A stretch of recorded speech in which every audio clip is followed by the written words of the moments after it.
Bon, eh bien, merci aux courageux qui avaient réussi à contourner le barrage Johnny. Déjà que je ne l'aimais pas beaucoup, mais je dois dire que je l'aime encore moins maintenant.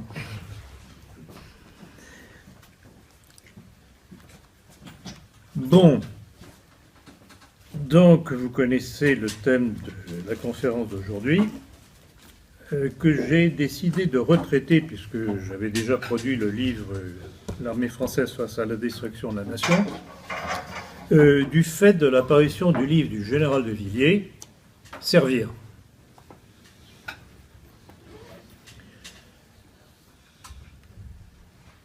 Et en fait, dans ce livre, je reprenais toutes les étapes de cette destruction par la mainmise progressive de la maçonnerie et des intérêts juifs sur l'appareil de l'État après la Révolution.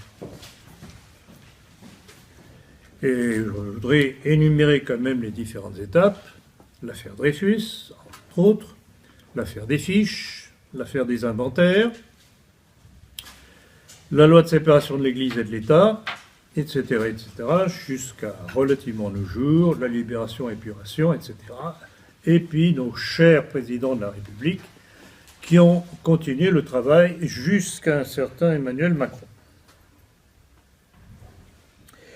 Et j'analysais dans mon livre le comportement, ou tout au moins l'absence de réaction de l'armée face à toutes ces avancées de la Révolution, où l'armée laissait faire.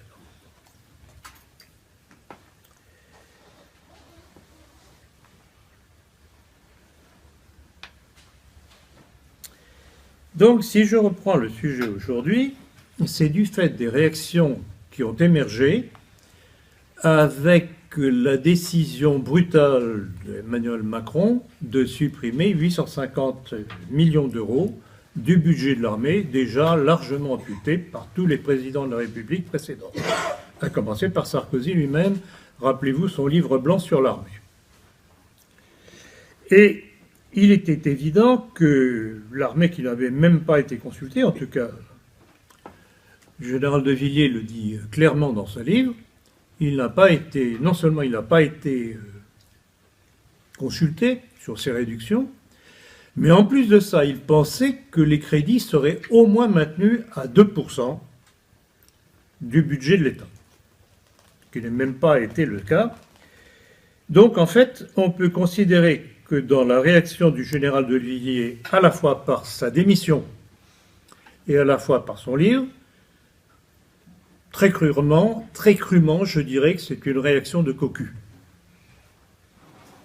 Il s'est rendu compte que Emmanuel Macron l'avait trompé, puisque quand le général de Villiers avait accepté de rempiler comme chef d'état-major, c'était sous condition que le budget de l'armée serait maintenu à 2%. Donc, une fois de plus, on constate que Macron est un menteur.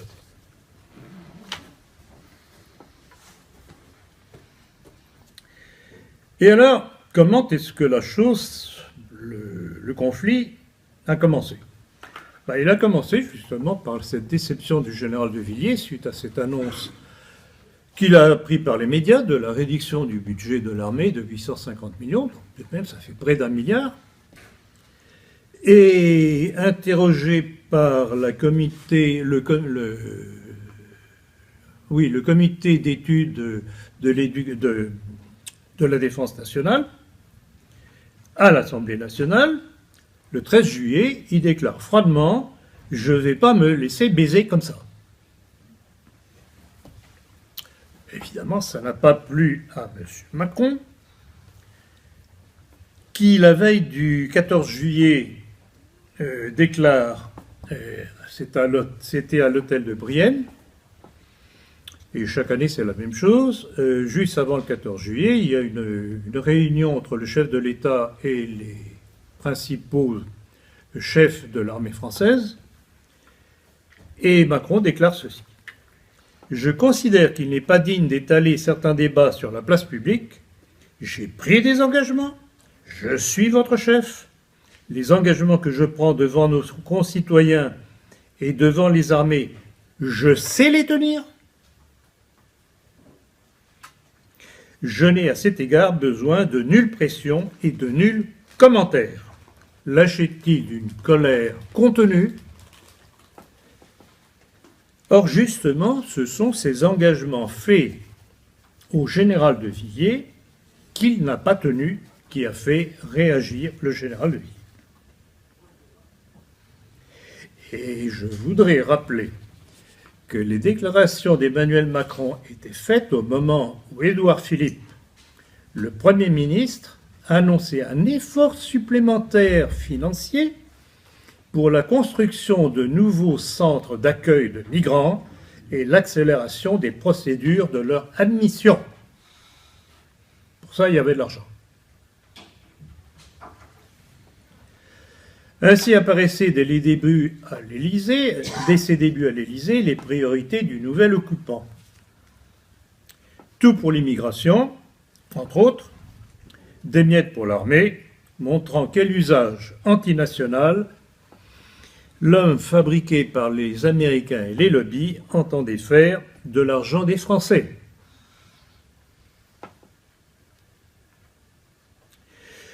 Et dans une interview fleuve au point du petit Roquet Macron, loin de vouloir apaiser les choses avec l'armée, il déclarait assumer totalement la démission du général de Villiers. Et c'est au point qu'un prédécesseur du général de Villiers, le général Henri Bentégeat, déclarait au Monde « Recadrer le chef d'état-major devant un parterre de généraux et de subordonnés, c'est l'horreur suprême. On ne doit jamais remettre en cause un chef militaire comme cela. » Et je rappellerai, encore une fois, que le général de Villiers n'avait accepté le prolongement de son mandat comme chef d'état-major que sous la promesse faite par Emmanuel Macron de donner les crédits militaires d'au moins 2%. Et dans la soirée du 14 juillet, le général de Villiers, que l'on avait vu au défilé du 14 juillet figé derrière Macron, on le voit sur le commande-car, absolument figé, et publie donc sur Facebook une tribune intitulée « Confiance ». Et s'il ne nommait pas Emmanuel Macron, il semblait bien lui répliquer en disant ceci : « Personne ne mérite d'être aveuglement suivi ».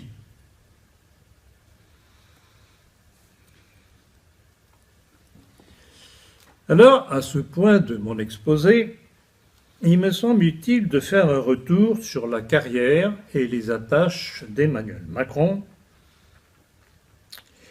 pour ceux, civils et militaires, qui n'auraient pas encore compris qui est ce personnage. Alors, son appartenance maçonnique, vous qui me suivez peu ou prou, savez déjà que nous l'avions ciblé depuis longtemps.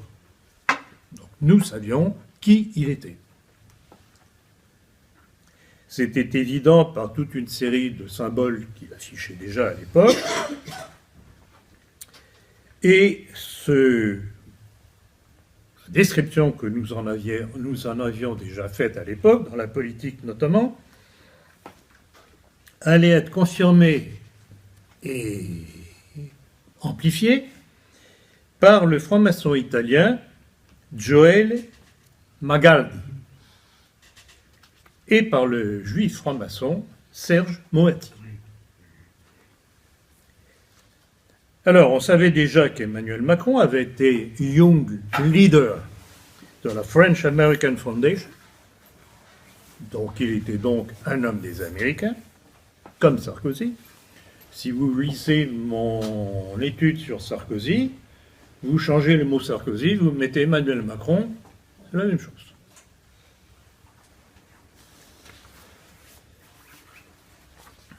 On savait qu'il avait participé à une réunion du club paramaçonnique des Bilderberg en 2014 et à une tenue blanche fermée du Grand Orient de France. Alors, si le fait d'être invité à une réunion des Bilderberg ne veut pas dire automatiquement que l'on y est affilié. Par contre, être invité à une séance blanche fermée du Grand Orient signifie la proximité de l'invité avec cette structure maçonnique. Et il ne faut jamais confondre tenue blanche fermée avec tenue blanche ouverte. Ce sont les termes maçonniques que j'utilise là, qui ne sont faites, tenue blanche ouverte, qui ne sont faites que pour tâter un homme politique ou un journaliste ou n'importe quoi, un romancier, Jean d'Ormesson, pour voir s'il peut être compatible à un moment donné dans leur démarche. Et voilà pourquoi la confirmation de l'appartenance maçonnique d'Emmanuel Macron par Gioele Magaldi, grand maître initié en 1998 à la loge Harzion, traduit en italien Montezion, c'était le mont Sion, numéro 705, qui est une obédience du Grand Orient d'Italie, prenait toute sa signification. Fondateur du Grand Orient démocratique, scission du Grand Orient d'Italie, il était un spécialiste de l'étude de l'hermétisme et de la kabbale juive. Comme c'est curieux. Il avait été initié au 30e degré, chevalier kadosh du rite écossais ancien accepté en 2005. Il était aussi affilié à la Hurloge Thomas Paine. Thomas Paine, je pense que ça vous dit quelque chose, c'était l'un des 3 fondateurs officiels de la maçonnerie en 1717 à Londres. Et c'est dans une interview donnée à la radio italienne Color Radio que Gioele Magaldi confirmait l'appartenance maçonnique du nouveau président de la République française, Emmanuel Macron. Je cite. Emmanuel Macron est dans la parfaite continuité de Hollande. Déjà banquier des Rothschild, il a été consultant puis ministre du même Hollande. Depuis, il est le chouchou du franc-maçon Jacques Attali. Macron, en personne, se vante de son appartenance maçonnique dans l'Hurloge, qui veut dire Superloge, Fraternité verte, où l'a amené Hollande, et dans la Superloge Atlantis Aletheia. Son mentor Attali, un raffiné franc-maçon, un intellectuel d'envergure, qui a travaillé pour le centre-gauche et a participé à la construction de cette Europe technocratique et oligarchique qui a porté Macron à l'Élysée. Définition parfaite. Voilà donc des informations fort bienvenues pour nous éclairer encore plus sur le personnage Macron et sur les forces qui le soutiennent, si besoin en était besoin encore. Et de même, le juif et franc-maçon Serge Moati confirmait à Ouest-France le 8 mai 2017 l'appartenance maçonnique d'Emmanuel Macron.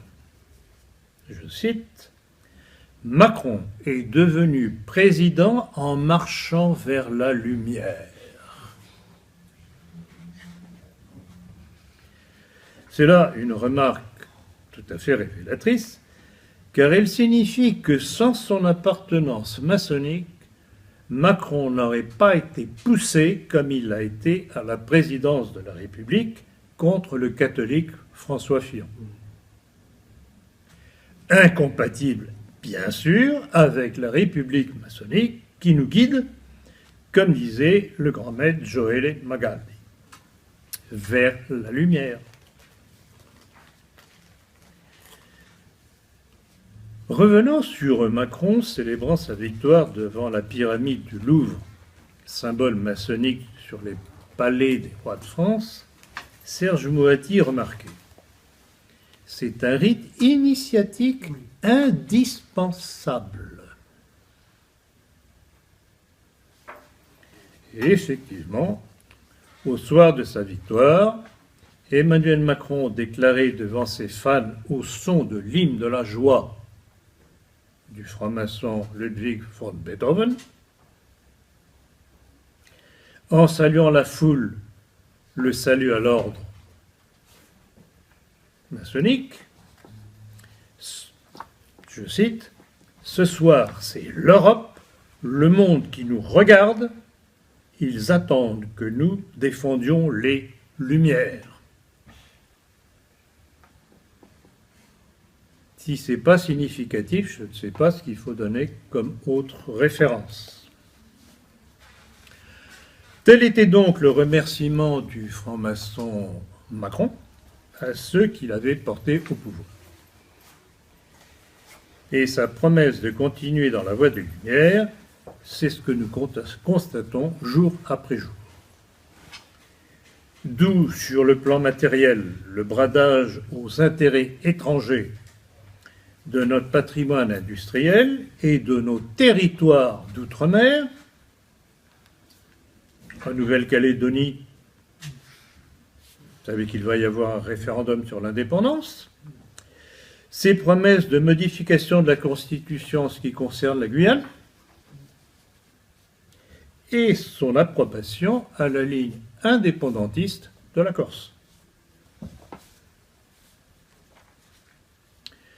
Et sur le plan moral et sociétal, les avancées, entre guillemets, pour faciliter et imposer encore et un peu plus l'avortement, la gestation pour autrui, la poursuite de l'enseignement de la théorie du genre, l'enseignement de la sexualité, y compris ses déviations dès le plus jeune âge, la liberté d'agir de la LGBT au sein de l'éducation nationale, tout cela dans la droite ligne de ce qu'avaient déjà fait et les Sarkozy et Hollande. Tels sont les rappels que je voulais faire avant de revenir au sujet de ma conférence, l'armée française face à la destruction de la nation. Et vous allez comprendre rapidement pourquoi.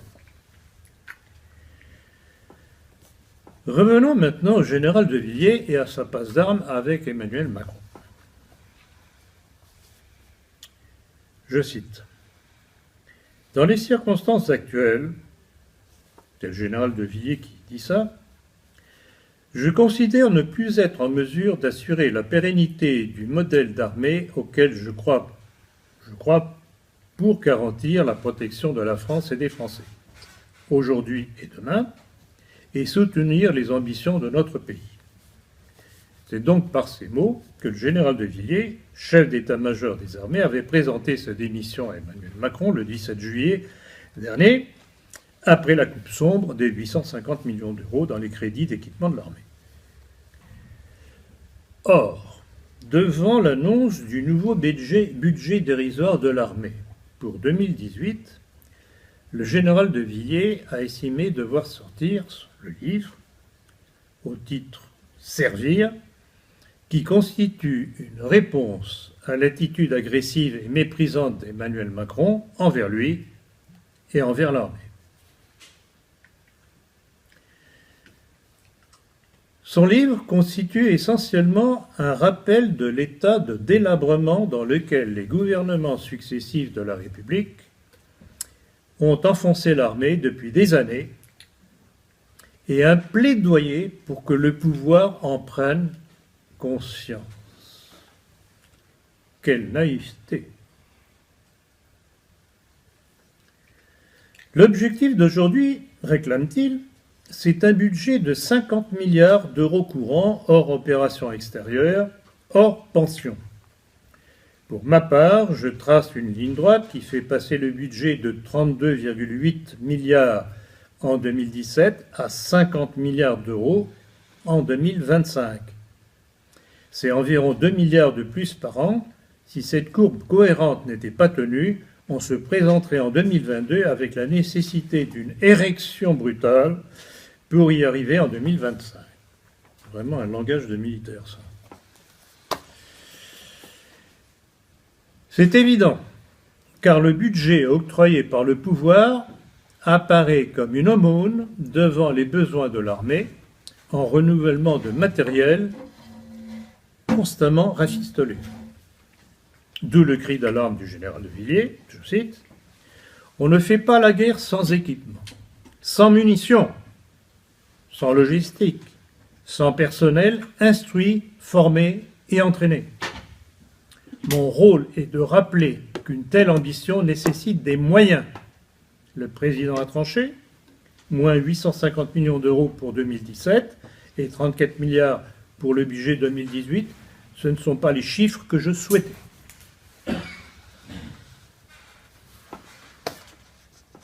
Comme le disait le maître menteur Charles Pasqua, les promesses n'engagent que ceux qui y croient. Et je redirai ce que j'ai dit tout à l'heure, dans la réaction du général de Villiers, il y a la réaction de quelqu'un qui a été cocufié. Et il poursuivait. J'ai beau être rond et diplomate, j'estime que lorsque l'on fait des annonces, on doit s'y tenir. Je trouve que c'est là une phrase bien gentille. Je suis là une référence évidemment implicite aux promesses non tenues du coquelet Macron, mais ce n'est pas assez clair pour dénoncer la duplicité de cet individu. C'est trop enveloppé, trop diplomate, et ce n'est pas cela qui peut prédisposer les lecteurs de son livre à l'indignation. Il poursuit. Je suis un esprit simple, et c'est peut-être pour cette raison que je crois avoir été apprécié. La suppression de 850 millions d'euros à budget tenu m'a inspiré des doutes sur la suite. J'ai entendu que cette coupe ne perturberait pas la vie quotidienne du soldat. Cette vie quotidienne, ce n'est pas seulement l'alimentation, le chauffage des bâtiments et le courrier qui arrive à l'heure. C'est aussi et même surtout que la mission puisse être conduite. Pour le soldat, cela veut dire qu'il est instruit, entraîné, que ses équipements sont bons, avec l'entretien nécessaire, les pièces de rechange, les munitions. Est-ce que vous vous rendez compte ce que ça veut dire, ce mot-là? L'entretien nécessaire, les pièces de rechange, les munitions. Ça veut dire que l'armée française, aujourd'hui, ne les a pas. Vous vous rendez compte? Et il poursuit. Cela signifie également qu'il soit soigné le mieux possible dans les meilleurs délais. Et quand 850 millions d'euros sont supprimés, ce sont autant de ces éléments indispensables dont l'achat est reporté à plus tard. Nos avions ravitailleurs volaient déjà il y a 50 ans, les blindés ont plus de 30 ans de moyenne d'âge, 60% des véhicules envoyés en opération extérieure n'étaient pas blindés au jour de mon départ.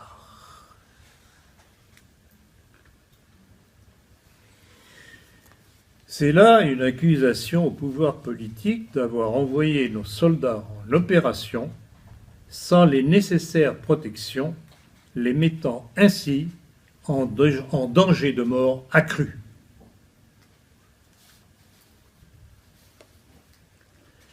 Il est évident que l'on ne peut que soutenir la démarche du général de Villiers sur ce plan. Sur ce plan. Par contre, sa dénonciation du manque de moyens en matériel cache quelque chose de beaucoup plus grave, non seulement pour l'armée, mais pour la nation. Le général de Villiers semble ne pas avoir perçu la volonté de destruction par le pouvoir au travers de ses gouvernements successifs par soumission au projet de gouvernance mondiale. Or, quelle doit être la mission de l'armée, sinon d'être la garante de la pérennité de la nation? Et là, nous ne pouvons plus le suivre. Je parle du général de Villiers. Car à quoi bon des équipements militaires si c'est pour répondre à des engagements qui non seulement ne concernent pas nos intérêts, mais servent au plan mondialiste américano-sioniste contre les pays qui s'y opposent. Telle est la responsabilité de la haute hiérarchie de l'armée et donc du général de Villiers. Ils ne réagissent qu'aux réductions de matériel et d'effectifs, mais ils ne voient pas ou ne veulent pas voir la politique de destruction de la nation au travers de celle de la nation, de l'armée. Et pour preuve, le commentaire du journal Le Monde sur les déclarations du général de Villiers, se réjouissant de sa stricte conception du devoir de réserve.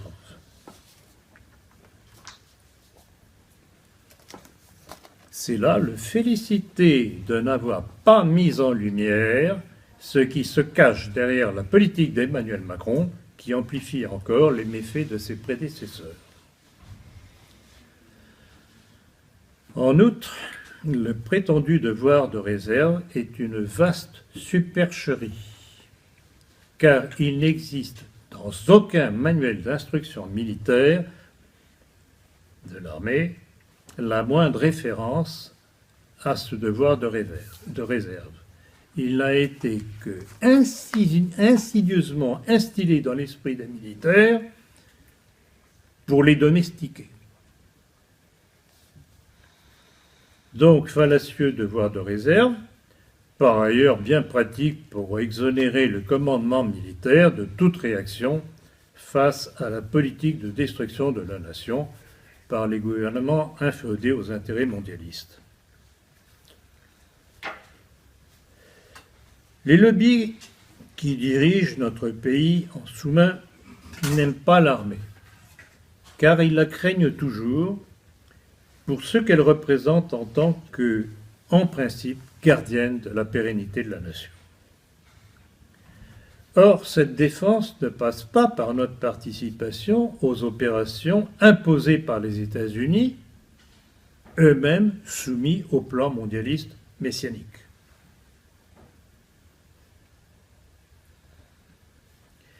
Et je vais revenir sur une chose que j'ai déjà dite, et en tout cas imprimée dans la politique.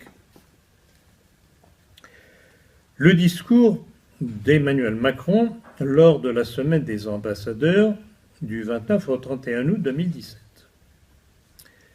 C'était du même calibre, de la même tonalité que le discours que je cite régulièrement de Nicolas Sarkozy, du 16 janvier 2009, qu'il faut toujours rappeler du fait de sa signification. Voilà ce qu'il disait. On ira ensemble vers ce nouvel ordre mondial et personne, je dis bien personne, ne pourra s'y opposer. Et Macron a ce suite déclaré pour s'en réjouir: il n'y a plus de souveraineté populaire, ni en France ni en Europe, donc pas de démocratie nationale, plus d'intérêt collectif de la République. Qu'est-ce que cela veut dire ? Sinon que pour lui, Emmanuel Macron, membre de la maçonnerie, complice de la démarche mondialiste, il n'y a plus de nation, il n'y a plus de nation française, ni ailleurs en Europe, d'autres nations. Voilà ce que cela veut dire. Et décrivant leur nouvelle mission aux ambassadeurs, il leur enjoignait, je cite, qu'ils ne devraient plus défendre les valeurs de leur pays, mais trouver des opportunités d'agir au nom du Léviathan européen. J'ai déjà cité, je crois, lors de mes dernières conférences ce texte, et je continuerai à citer parce que, telle la fameuse déclaration de Sarkozy, elle démontre parfaitement ce que sont ces gens.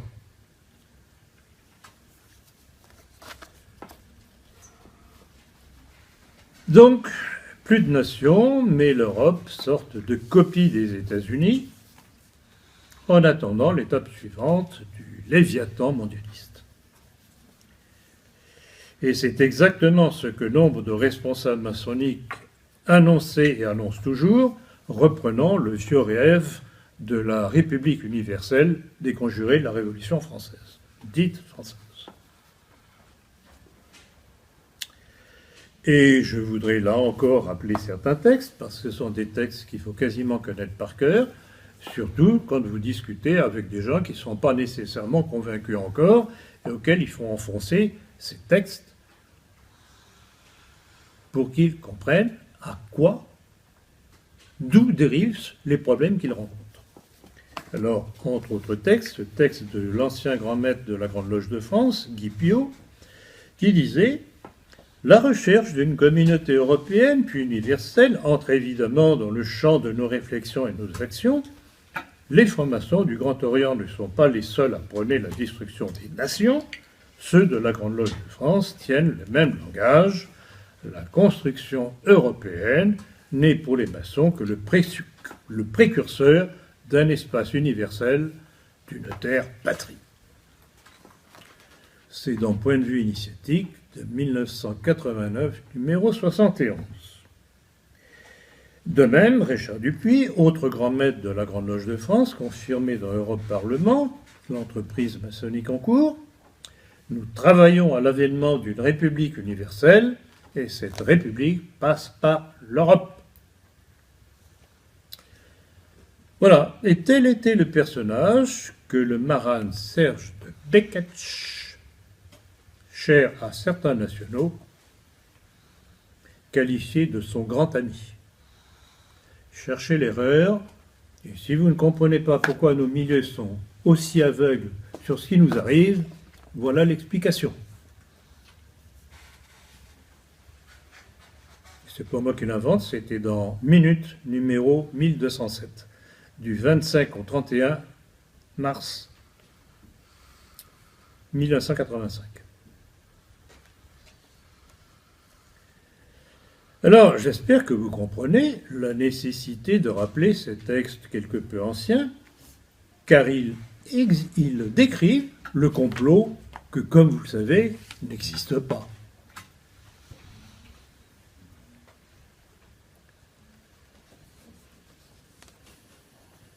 Aussi est-il révoltant d'entendre le général de Villiers se féliciter d'avoir commandé en Serbie et au Kosovo, au service de l'impérialisme américano-sioniste dans ce but.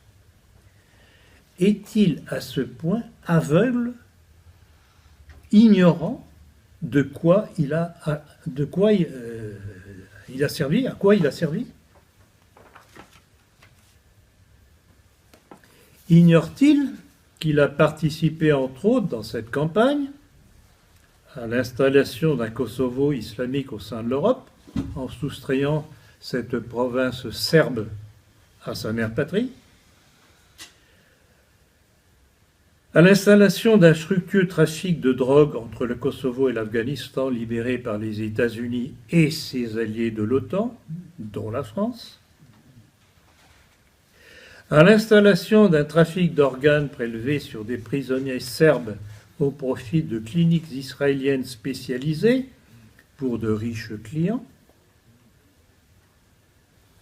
cela couvert par la KFOR onusienne et l'armée française, sous la coupe d'un certain Bernard Kouchner, protégeant le chef terroriste Hasim Tassi, devenu Premier ministre du Kosovo. Est-ce que vous comprenez pourquoi, si je comprends et j'appuie, et nous pouvons appuyer les remontrances du général de Villiers sur le manque de matériel, par contre, il manque un volet encore plus important dans sa plainte, c'est toute cette politique qui nous détruit et auquel il a participé et dont il se vante.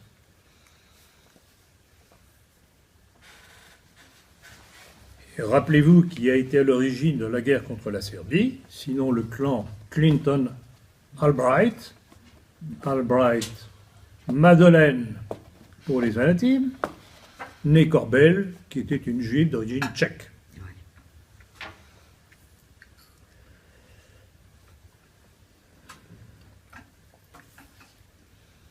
Et vous allez voir comment, en fait, ce dont se réjouissait et se vantait le général de Villiers a été récompensé. Puisque le 11 mai 2015, le général de Villiers recevait à Matignon, en présence de Manuel Valls, une Hanouka, c'est-à-dire un chandelier, non pas à 7 branches, mais à 9 branches, à la symbolique kabbaliste encore plus avancée. L'ignorait-il? C'était en tout cas le remerciement symbolique au général de Villiers de la conférence des rabbins européens, un groupe intercommunautaire particulièrement engagé en faveur d'Israël. Il le remercie aussi pour son rôle de protection des seuls lieux de culte et écoles juives par la force Sentinelle au lendemain des étranges attentats de janvier 2015. Ce n'étaient pas nos églises et nos écoles qui étaient protégées. Rappelons qu'à l'époque, l'armée et la police avaient été accusées de passivité devant le Bataclan lors de l'attaque du 13 novembre 2015, faute d'ordre du franc-maçon Bernard Cazeneuve, à l'époque ministre de l'Intérieur. Et voilà qui nous rappelle au fallacieux devoir de réserve. Faut-il que les militaires ou des policiers, témoins de massacres, attendent des ordres du ministère concerné avant de réagir?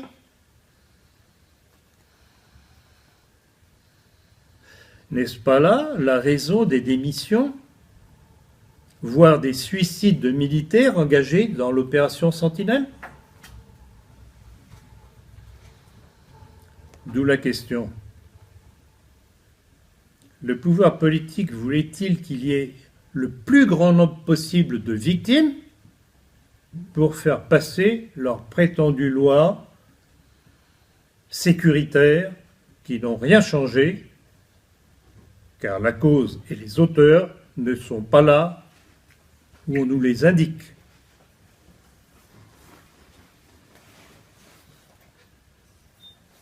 Alors, à quoi sert, en réalité, l'armée française?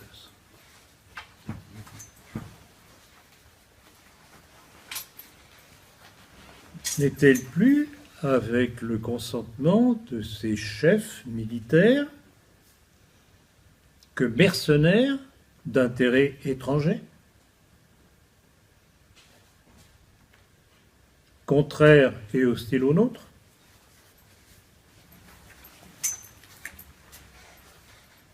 Le drame pour notre pays est que nos chefs militaires, tel le général de Villiers, qui ne veut voir que l'aspect matériel de l'armée, se persuade, et sans doute voudrait-il nous persuader, qu'en servant la République, ils servent encore la France.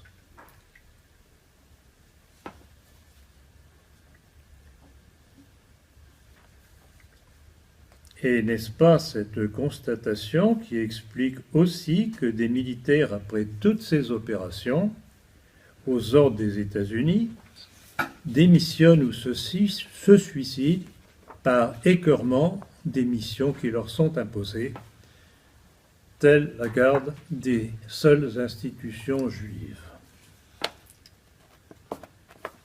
Cela ne démontre-t-il pas qu'ils n'ont pas trouvé dans l'armée l'accomplissement à leur dévouement à leur nation?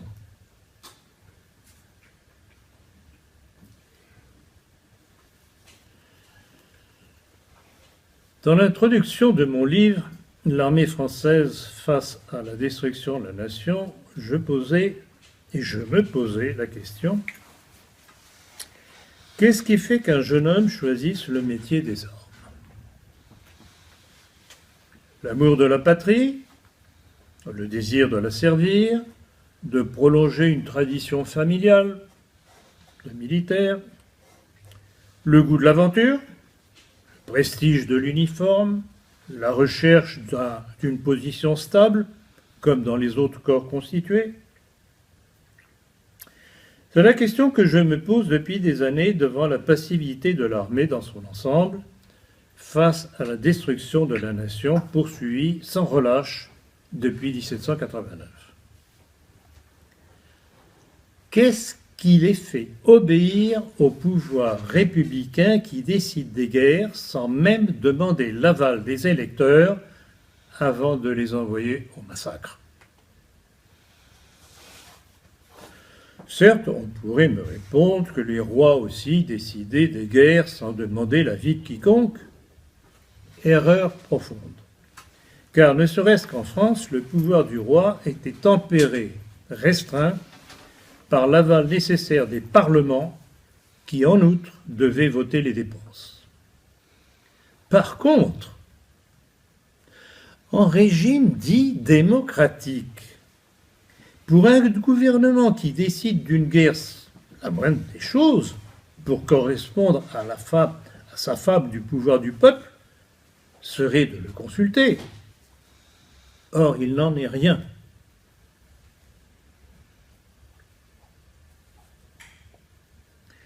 Tous les grands conflits des deux guerres mondiales, les guerres contre l'Afghanistan, l'Irak, celles contre la Serbie, la Syrie, la Libye, entre autres, ont été décidés par le pouvoir.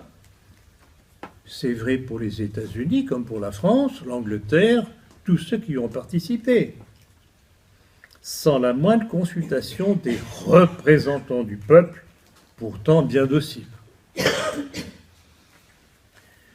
Difficile donc dans ces conditions de croire au système démocratique, ne serait-ce que par le mépris évident du pouvoir envers les électeurs dont il émane soi-disant, selon les sophismes de 1789. Autre question que je me pose constamment devant la passivité des militaires, comment se fait-il que des hommes incontestablement courageux sur les terrains d'opération soient si peureux, lâches, face au pouvoir politique? Peur pour leur avancement, pour leur carrière? Étrange perte de courage quand même. Que penser encore de certaines réactions telles celles du général Piquemal à propos de la jungle de Calais, qui, au seul froncement d'Emmanuel Valls, s'est empressé immédiatement de faire acte de principe républicain.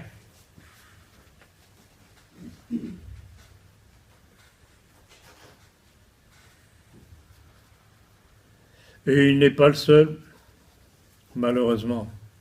Et en outre, ces militaires ne réagissent, s'ils réagissent, qu'une fois à la retraite. Le général Piquemal a pourtant commandé la Légion étrangère.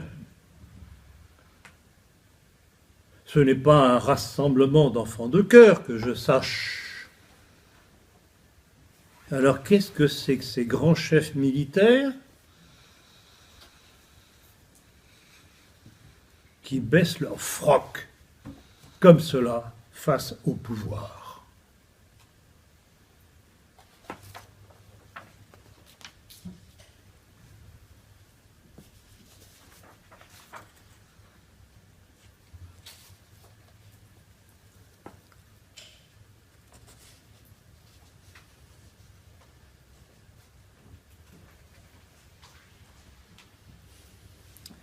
Donc, c'est une des questions que je me pose face à ces comportements d'officiers de tout grade, et notamment catholiques, qui restent muets non seulement devant leur utilisation dans des conflits qui ne nous concernent non seulement pas, mais qui sont contraires à nos intérêts,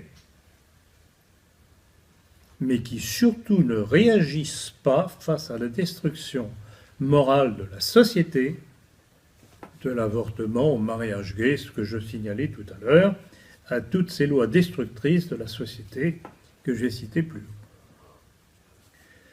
À quoi cela sert-il à la nation, qu'ils soient catholiques, s'ils acceptent sans broncher tout ce qui est contraire à ce que leur commande leur religion?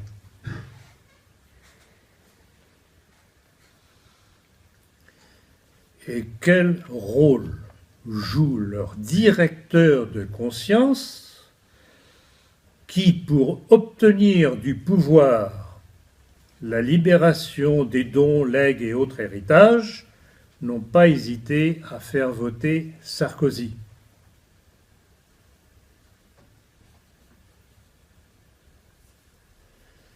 On en a un exemple flagrant avec le général Benoît Pugat, paroissien de Saint-Nicolas du Chardonnay, qui, après avoir été sans état d'âme, chef d'état-major particulier de l'Élysée sous Sarkozy puis Hollande, jouit maintenant d'une retraite dorée comme grand chancelier de la Légion d'honneur.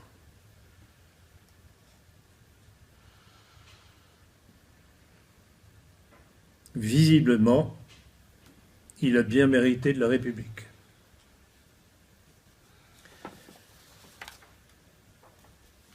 Je repose donc la question. À quoi nous servent des généraux catholiques, qui plus est, pour certains, traditionalistes, si c'est pour qu'ils acceptent tout du pouvoir politique? Et quelle est leur différence avec leurs collègues francs-maçons? Au point de vue résultat, il n'y en a pas. Ainsi, aux différentes époques de notre histoire, l'armée aura regardé et regarde passer l'histoire, indifférente ou complice, par manque de courage politique.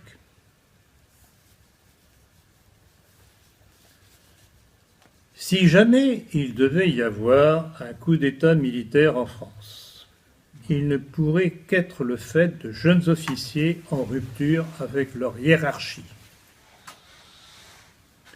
non seulement truffés de francs-maçons, mais aussi de catholiques tout aussi carriéristes. Je voudrais encore souligner que de l'affaire Dreyfus à l'assassinat de Félix Faure, aux affaires des fiches, des inventaires, de la loi de séparation de l'Église et de l'État, jusqu'à l'échec de Vichy, la libération et l'épuration et les combats de l'Algérie française, les morts étranges ont toutes été du côté de ceux qui ont tenté de réagir parce qu'ils n'ont pas su répondre durement en liquidant l'ennemi. Cela doit changer. Ce n'est pas avec l'angélisme inculqué par une fausse compréhension de l'Évangile que l'on relèvera notre pays, mais par la détermination qu'ont eue nos grands rois, y compris parfois contre les compromissions de l'Église. Un ennemi que l'on n'écrase pas repart de plus belle et fait tout pour éliminer physiquement le danger qu'il a frôlé. La terreur de 1793 et la libération et épuration gaulo-communiste de 1944-45 en sont les pires exemples. Voilà pourquoi nous n'avons que faire de beaux discours qui ne sont que des excuses, une couverture à l'aplatissement de la haute hiérarchie de l'armée devant le pouvoir politique antinational.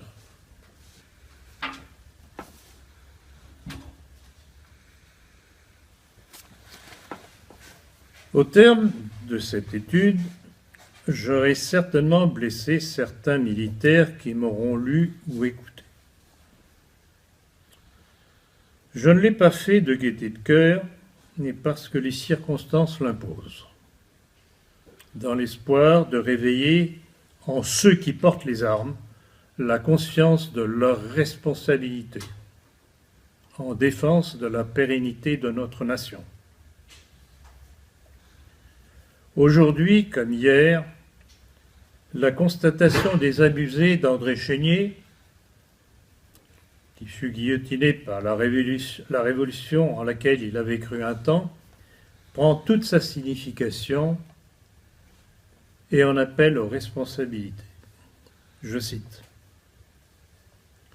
La peur, qui est un des premiers mobiles de toute chose humaine, joue un grand rôle. Elle prend le nom de prudence. Elle reste muette, tergiverse, ne dit la vérité qu'à moitié et seconde par cette mollesse les entreprises d'un petit nombre d'audacieux qui s'embarrassent peu que les gens de bien les estiment ou les approuvent, pourvu qu'ils se taisent et laissent faire. Pourvu qu'ils se taisent et laissent faire. N'est-ce pas la parfaite description de ce que nous vivons aujourd'hui par toutes les structures responsables, civiles, militaires et religieuses?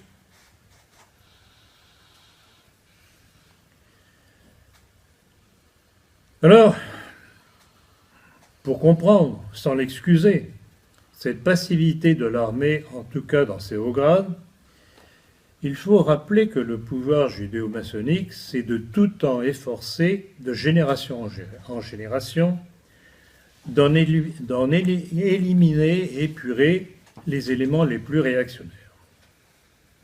D'où l'affaire des fiches, entre autres. Mais sans qu'il y ait d'affaire des fiches, c'est ce qui est constamment fait de jour en jour par le pouvoir, pour repérer quels sont les cadres, les militaires qui pourraient être dangereux. Ainsi ne subsistent que ceux qui sont acquis à l'idéologie de 1789, aux dites valeurs de la République, ou des catholiques que le pouvoir sait parfaitement qu'ils ne bougeront jamais. C'est pour ça, seule l'insurrection de jeunes cadres de l'armée, avec l'aide de militants politiques nationalistes, pourra modifier la donne et redonner la possibilité de relever la France, comme ce fut le cas en Espagne.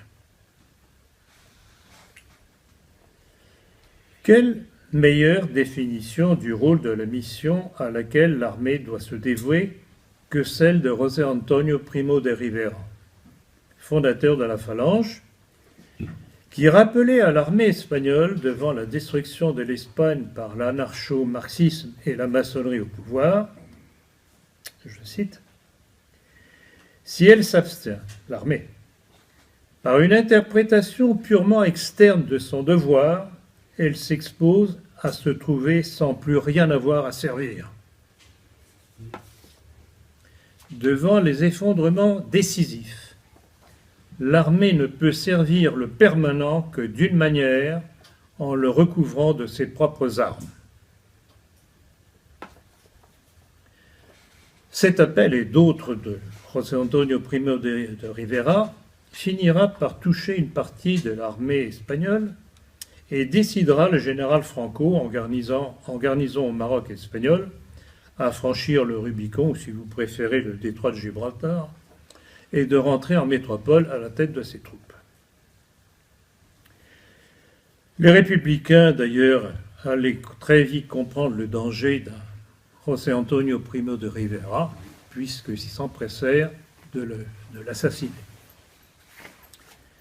Grand d'Espagne par ses origines, José Antonio Primo de Rivera aura montré par sa lucidité et son courage le rôle que doit jouer la véritable aristocratie, qui n'a été créée que pour le service du royaume de la nation, en Espagne comme en France ou ailleurs. C'est là une leçon pour l'aristocratie d'aujourd'hui, dont tant de représentants civils ou militaires oublient les raisons de sa création, je parle de l'aristocratie, et donc de leur mission, et se mettent aux ordres de la République des lobbies, trahissant ainsi ce qu'ils sont censés défendre.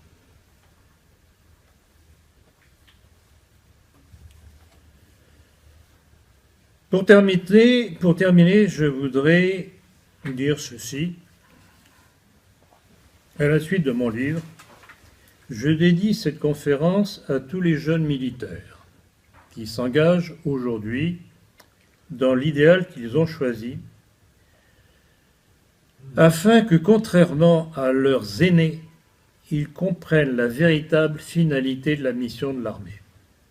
La défense intransigeante de la pérennité de la nation, non seulement aux frontières, mais surtout aujourd'hui, face aux forces destructrices qui la menacent de l'intérieur. Mourir au service de son pays est grand et noble. Mourir au service d'intérêts étrangers n'est que servitude honteuse. Merci de votre attention.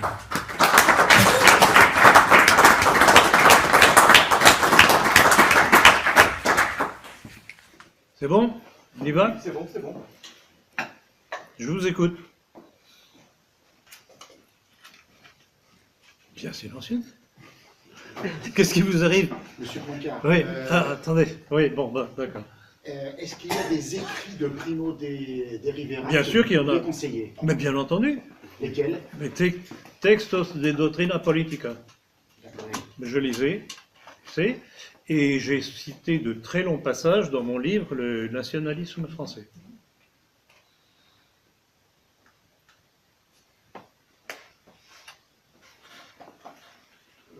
Savez-vous tout de même que dans l'armée française maintenant... Parlez plus fort, parce que souvent nos auditeurs trouvent que les questions sont quasiment inaudibles. Savez-vous que dans l'armée française, ils ont des problèmes à recruter et que dans l'armée américaine, maintenant, ils sont obligés de faire appel à des gens qui avaient été refusés pour des problèmes psychiatriques. Oui, tout à fait, je sais, Donc, je sais. Alors, bon, mais pourquoi justement ont-ils des problèmes à recruter? Qu'est-ce que j'ai dit tout à l'heure lors de ma conférence? C'est que les jeunes ne trouvent plus dans le comportement de l'armée leur épanouissement au service de la nation. Ils se rendent compte qu'ils ne sont que des mercenaires, et ça, ils n'en veulent pas. Alors, votre rappel sur l'armée américaine qui fait appel à d'anciens perturbés psychiatriques, etc. Je voudrais faire un rappel historique. À qui ont fait appel les États-Unis lors de la dernière guerre mondiale pour déstabiliser l'Italie de Mussolini? Ils ont fait appel à Lucky Luciano, le chef de la mafia italienne, qui était en prison aux États-Unis. Donc vous voyez, l'appel aux crapules de la part des Américains, c'est habituel. Et au Maroc, au moment du débarquement américain, Mais bien entendu. c'était les prisonniers de Sing Sing. C'est Tout pour ça à qu'on fait, a eu tout à fait. Alors là, je n'ai pas de document là-dessus. Je n'ai pas de document là-dessus. J'en avais entendu parler, mais quand j'ai pas un document, j'en parle pas. Non, non. Non, mais c'est connu, c'est classique. C'est classique. Alors étonnez-vous après ça que les armées de libération, il y a eu autant de viols et de massacres auprès des populations allemandes, jeunes femmes allemandes et françaises. Nous sommes gouvernés par des gangsters. Parce que l'Amérique, c'est quoi, à l'origine? Une population de gangsters, rejetée par l'Angleterre.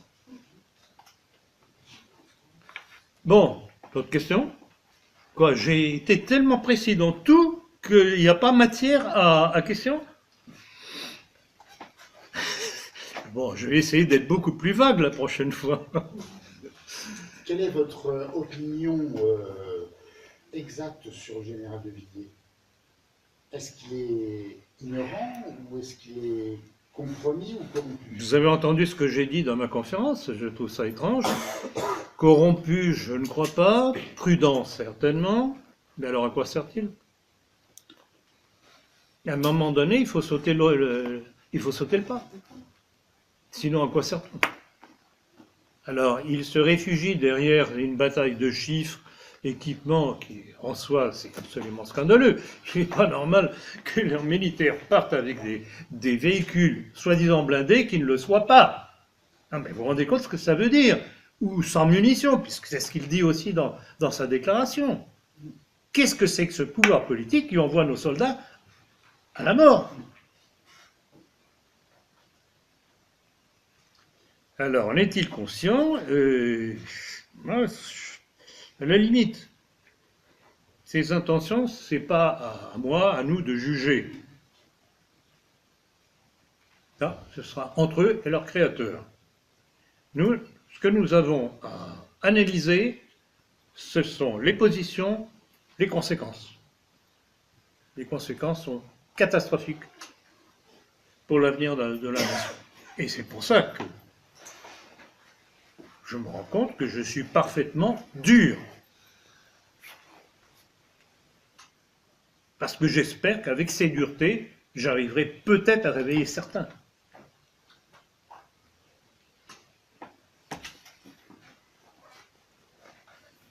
Mais là, encore une fois, je répète, à quoi ça servirait d'avoir des équipements plus sophistiqués possibles si c'est pour faire la guerre de ceux qui veulent notre mort? Il y a un problème. Alors moi j'ai deux questions plus liées à l'actualité. Qu'est-ce Parlez que vous plus pensez fort. du fait que Valls est comme ça mis en avant depuis quelques semaines? Est-ce que vous pensez qu'il Ah, mais voyons, il va on absolument- prépare il son va retour, revenir. un de ces quatre. Il va revenir? Vous avez vu que le Conseil d'État Oui.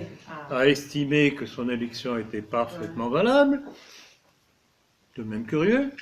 Que les enfants- Qu'on a passé sous silence son tout récent voyage en Israël, à la gloire d'Israël, bien entendu. Donc voilà, on est en train de nous préparer une relève éventuelle à Macron. Parce que Macron, ça va n'avoir qu'un temps. Il peut cocoricoter tout ce qu'il veut, il ne va pas régler les problèmes économiques de la France, ça c'est certain. Ah, c'est certain. C'est de la poudre aux yeux. Peut-être que certaines grandes entreprises mondialisées s'en tireront, j'en suis même pas sûr, mais la base de la nation française va souffrir et souffrir de plus en plus. Et la deuxième question, d'où Parlez peut plus venir fort. l'opposition à Macron? Comment? D'où peut venir une opposition à Macron? Parce que le FN c'est mort, à mon avis, c'est fini. Wauquiez, moi j'y crois pas du tout, c'est Sarkozy en fait derrière. Mélenchon, il est sous surveillance. Alors, justement, il y a une démarche actuelle qui me semble pleine de signification. Puisqu'apparemment vous suivez les médias, tout au moins vous êtes à l'écoute, comme on dit, vous avez pu constater la guerre sourde qui est faite contre Laurent Wauquiez. Je n'ai pas une admiration ni une confiance particulière en Laurent Wauquiez. Je constate simplement deux choses. Premièrement, comme Fillon, il est catholique. Et deuxièmement, on trouve les mêmes qui ont agi contre Fillon, contre lui. Donc l'équation est la même. Ceux qui nous gouvernent, le système qui est derrière, judéo-maçonnique, ne veut en aucun cas d'un catholique, même moderniste. Ils ne sont pas dans le cadre. Donc, je ne sais pas jusqu'où ira Laurent Wauquiez, mais c'est tout de même incroyable de voir toutes les déclarations mais hostiles du centre. Je voyais encore la déclaration de cette espèce d'ignoble personnage de Lagarde, le centriste. Tous ils y vont. C'est la curée contre Wauquiez comme ça l'a été contre Fillon. C'est exactement la même chose. Bon. Pour nous, nationalistes, ce n'est pas la panacée universelle, c'est évident. Mais il ne faut pas rêver du jour au lendemain que l'on va avoir un coup d'État nationaliste.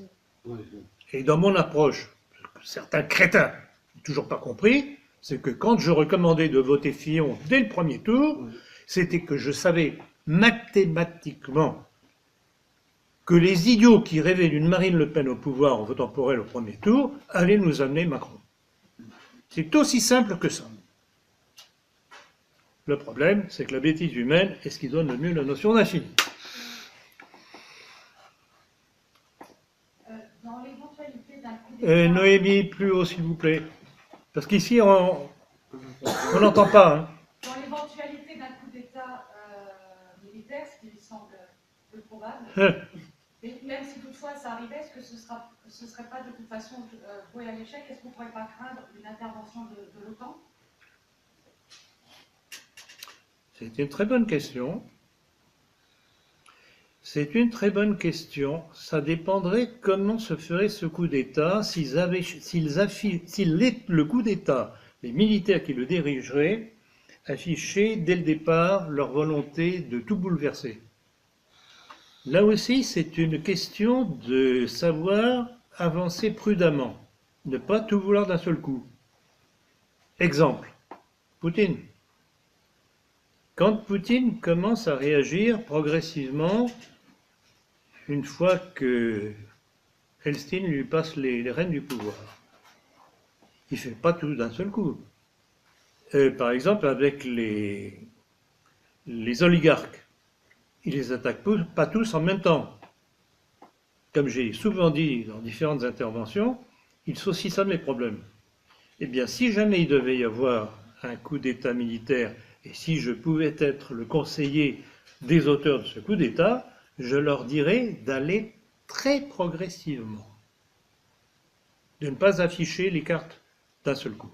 Parce que là, à ce moment-là, on risquerait effectivement une réaction de l'OTAN, des Américains bien entendu, de l'OTAN. On les présenterait comme un putsch militaire, comme ce qui s'est passé à l'époque en Grèce, en Argentine, etc. Putsch militaire, fasciste, etc., etc. Bon, de toute façon, si on veut sauver notre pays, il faudra bien qu'il se passe quelque chose. Par l'armée ou par je ne sais plus quelle structure, je n'en sais rien, il faut qu'il se passe quelque chose. Tout. Mais vous ne trouvez pas que l'armée française, quand on la regarde, on dirait une équipe de foot? Non, mais combien il y a de Français dessous dedans? C'est quand même un peu inquiétant. Mais ça hein. fait partie des méthodes du pouvoir, justement. Ils entrelardent, Ben oui, si j'ose m'exprimer ainsi, ils entrelardent Ouais. l'armée française de gens, et je pourrais dire que je les comprends. Quand vous mettez des musulmans qui, quand il y a un match de football, brandissent le drapeau algérien ou marocain, je ne sais pas quoi, ben, ils se sentent, c'est leur sentiment d'appartenance. Et je les comprends.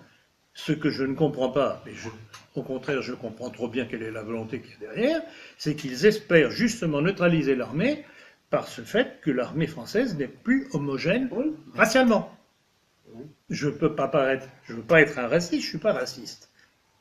Mais j'analyse les raisons de nos ennemis pour procéder de cette façon-là. Je ne sais pas si vous vous rappelez de l'émeute qu'il y a eu à bord c'était le Clémenceau, le porte-avions Clémenceau.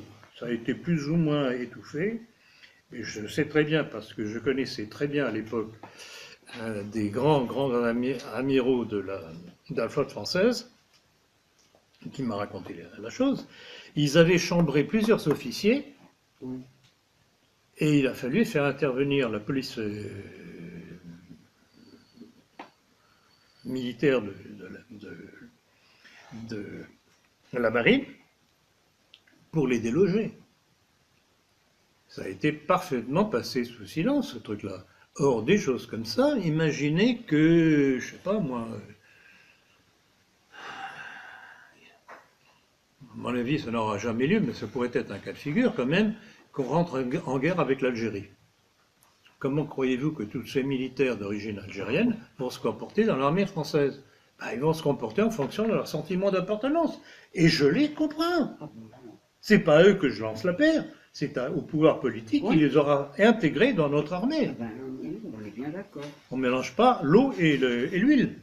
Ça n'a rien de péjoratif dans ce que je dis, c'est une constatation, c'est tout.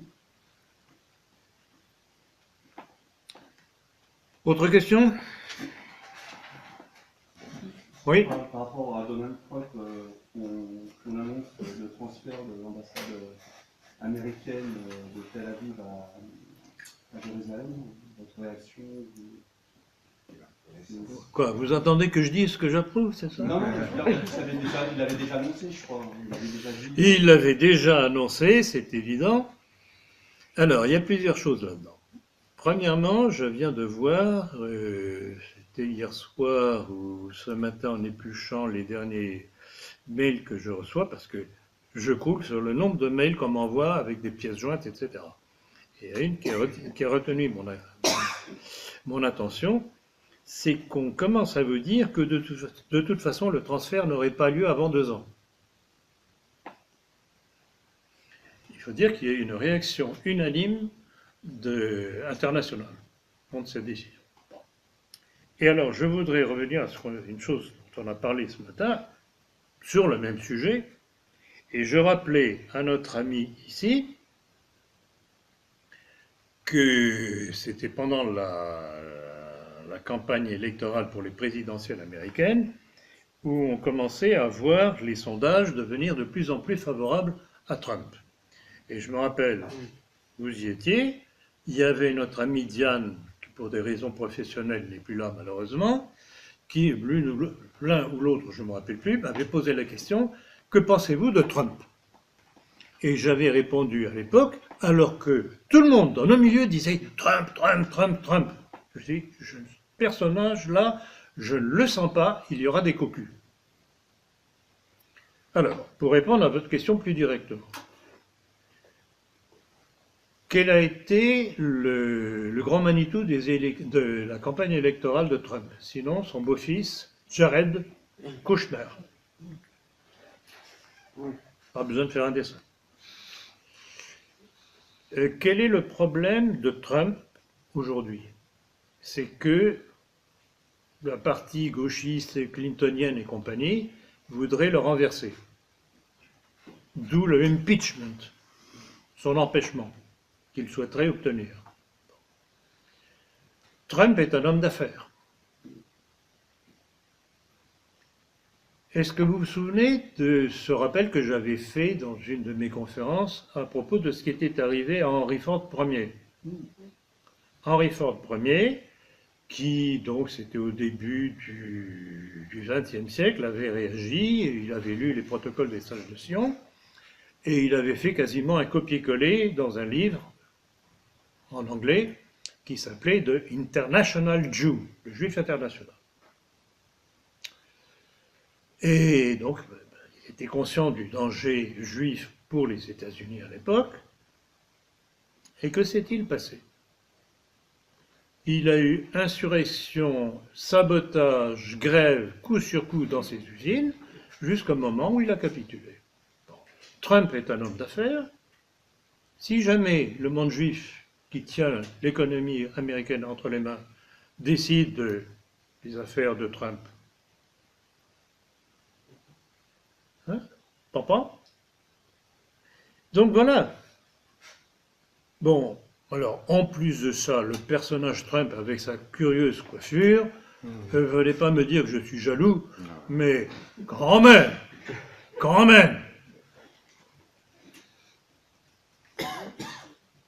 Non, voilà. Mais c'est ça la politique internationale. Voilà quels sont les gens qui nous gouvernent. Vous vous rendez compte de la hauteur? C'est ça. Il faut en être conscient et c'est ça qu'il faut expliquer autour de nous.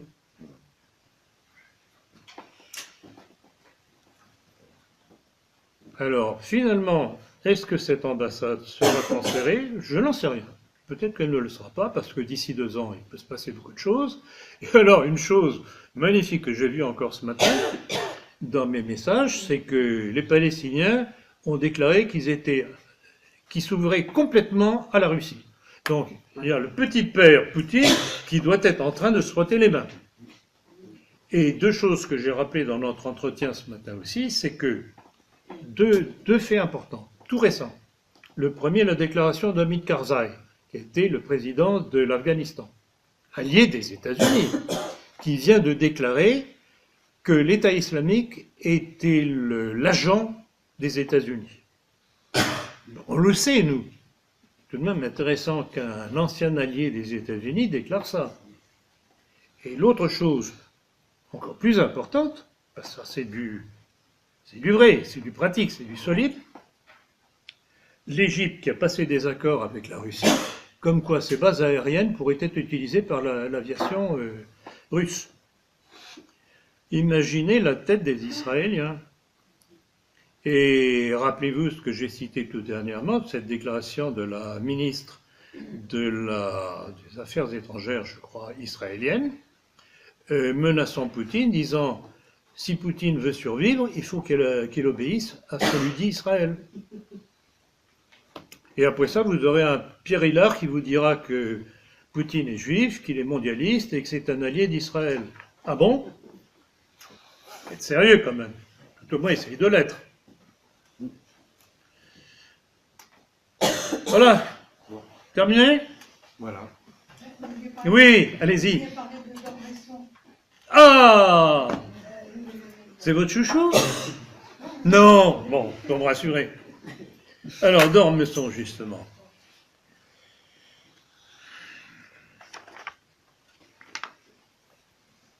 Je vais me répéter par rapport à ce que j'ai dit ce matin. Il est compatible. Républicano-compatible et cachère-compatible. J'invente rien, vous savez très bien, je n'invente rien. Alors, première chose, dans son discours d'admission à l'Académie française, il avait déclaré, entre autres choses, il faisait allusion et révérence à nos valeurs, liberté, égalité, fraternité. C'est pourtant un rejeton de l'aristocratie, ça, de la noblesse. C'est tout de même très républicain, ça, liberté, égalité, fraternité. Bon. Et puis c'est aussi lui qui avait fait l'éloge de Simone Veil, le 18 mars 2010. Et puis, il avait été invité à une conférence des Amis du CRIF. Et ce même CRIF qui, tout récemment, dans son hommage après sa mort, écrit « Jean d'Ormesson aura illuminé nos cœurs et nos esprits ». Ça sent bon.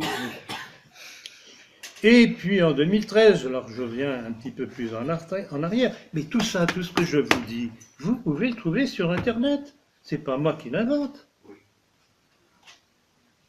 En 2013, donc Jean d'Ormesson, qui a un très beau château d'ailleurs, je ne sais pas si vous l'avez vu à la télé, beau château, hein, avait reçu le prix Scopus. C'est bien cher, ça. Scopus, c'est quoi ça? Eh bien, c'est une récompense remise par l'Université hébraïque de Jérusalem aux personnalités engagées tout au long de leur vie en faveur du peuple juif et ou de l'État d'Israël.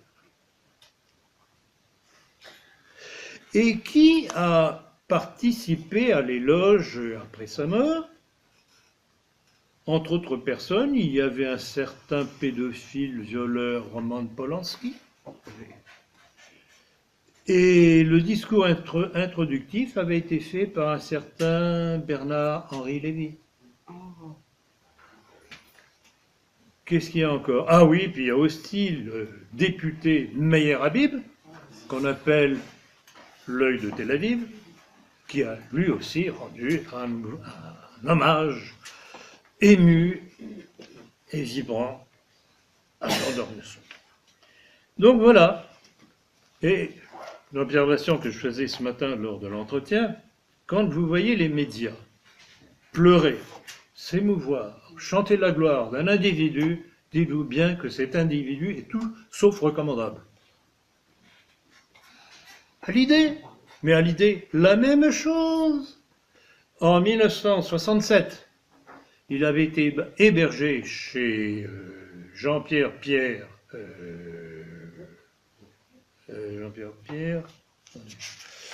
je l'ai ici, Jean-Pierre.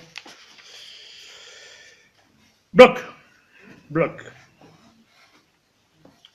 Dont la famille envisageait d'aller s'installer en Israël, puis ils ont préféré rester en France parce qu'apparemment c'était plus tranquille. Or, cette nouvelle que là encore j'ai trouvée sur Internet, notre loi nationale de Johnny Hallyday envisageait de partir avec cette famille en Israël et intégrer Tsahal, l'armée israélienne. Alors vous comprenez, Jean d'Ormesson, Johnny Hallyday, ce sont les gloires de la République. Ce que je disais tout à l'heure, républicano-compatible et cachère-compatible. L'un ne va pas sans l'autre. Et l'un ne va pas sans l'autre, évidemment. Mais il n'y a pas de complot. Et depuis longtemps, puisque le père de Jean d'Ormesson était un ami de Léon Blum. Je ne savais pas. Ben, merci de l'information. Wikipédia. Vous l'avez trouvé dans Wikipédia, oui. C'est Ben. sur sa fiche. Non, mais il fait partie, d'Ormesson est visiblement de cette souche d'aristocratie qui a fait la Révolution française, enfin, qui a aidé. Non, mais c'est une pourriture tout ça. Delphine, vous n'avez pas de questions à poser?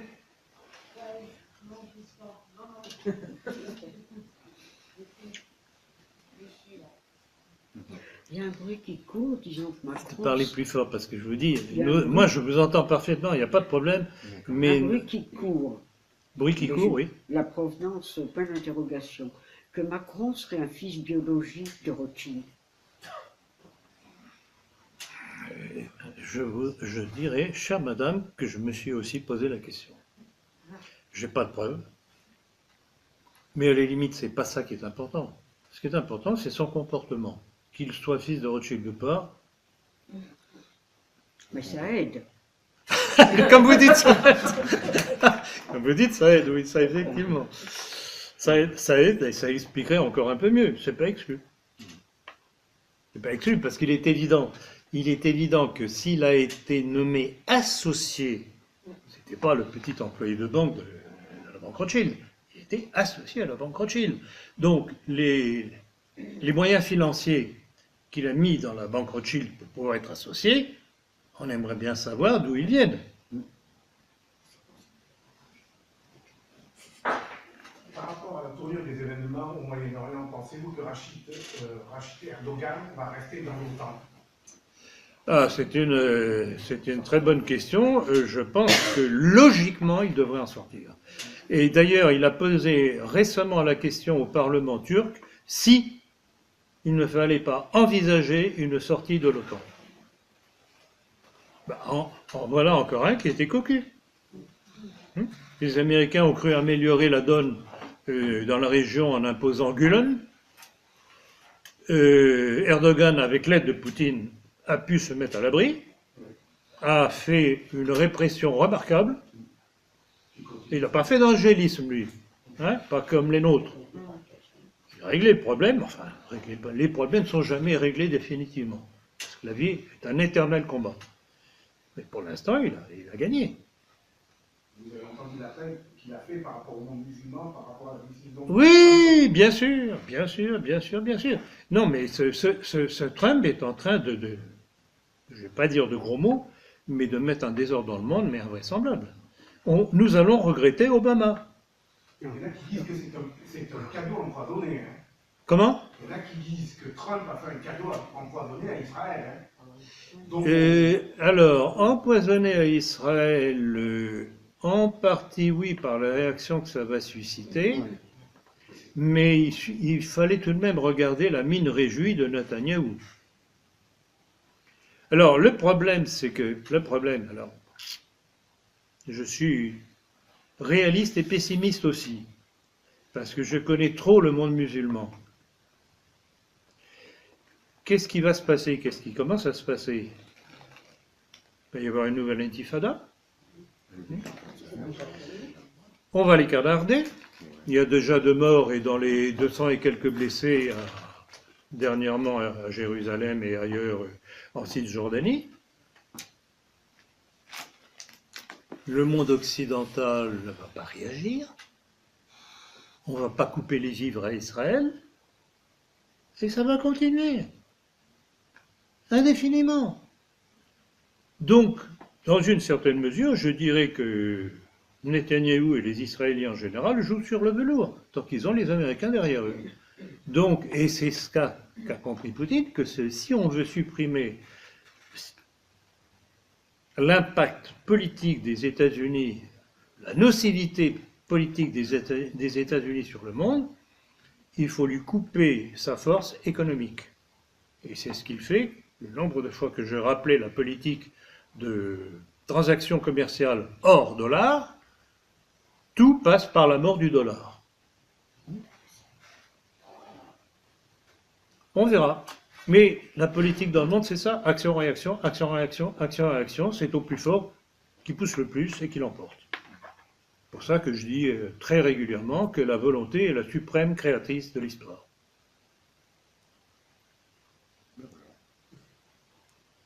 Terminé. Il y a une question.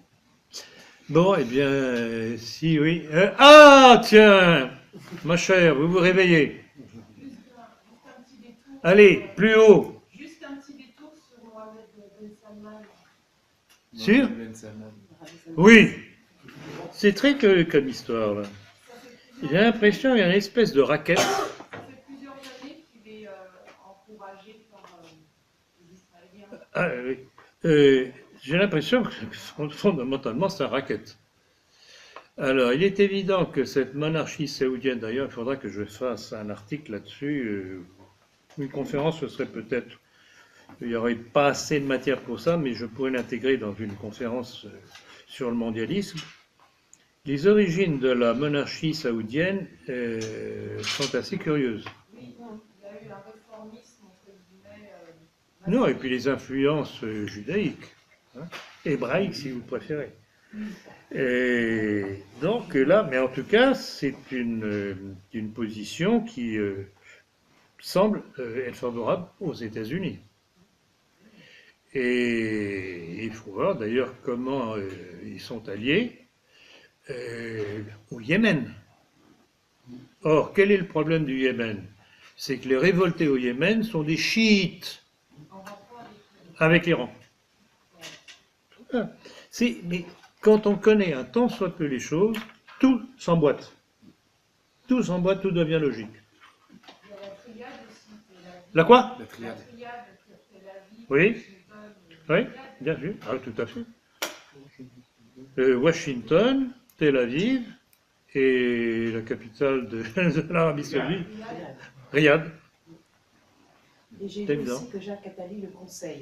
Jacques Attali. Ah, en tout cas, il doit conseille- jouir. Il Non, mais doit jouir. conseille le roi d'Arabie Saoudite. Oui, le conseil, oui, j'ai vu aussi, mais je pensais à Jérusalem, Attali qui appelait de ses voeux que Jérusalem devienne la capitale du nouvel ordre mondial. Eh oui, Comme c'est curieux. il n'y a pas de conspiration. Comme c'est curieux. Il n'y a Là, pas de c'est complot, clair. il n'y a pas de conspiration. Ah, mais C'est non, mais très, non, très mais non. clair. Mais non. D'où le coup de pied dans la termitière que j'ai envoyé à Genève, justement, contre certains dans nos milieux.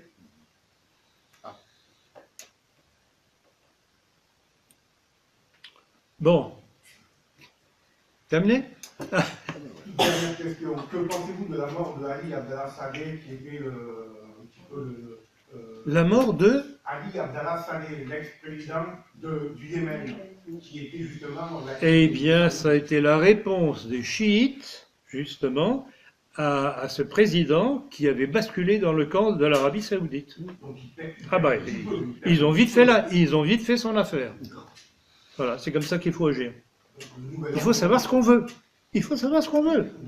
Mais l'angélisme en politique, c'est la mort.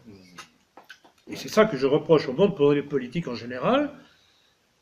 Je dirais que le seul catholicisme qui m'intéresse dans l'histoire de France, c'est celui des rois de France jusqu'à Louis XIII avec Richelieu. Philippe le Bel, Louis XI, Richelieu, Louis XIII. Bon, je ne parle pas de Saint-Louis et de Jeanne d'Arc, c'était sur un autre plan. Mais si on a quelque chose à défendre, c'est pas en faisant de l'angélisme. Point. Oui? Dynastie Hariri. Hariri? Oui. Ah, mais c'est très compliqué comme toutes les histoires libanaises.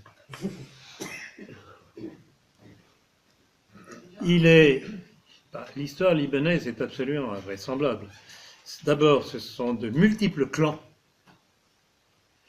Il y a eu une union relativement artificielle qui a été faite par le général Aoun, mais il y a d'autres forces qui jouent.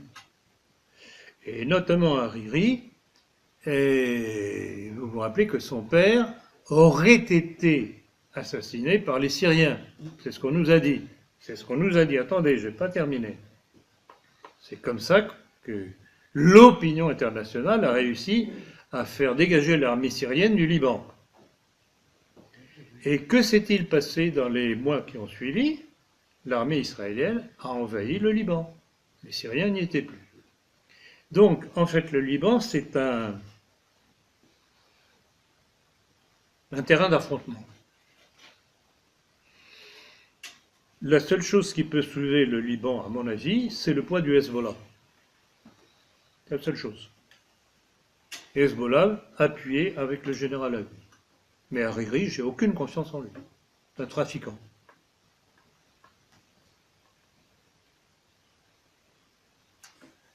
C'est la der. Voilà. Bon. Ah ben voilà, la séance est levée. La séance est levée et pas merci à Johnny Hallyday.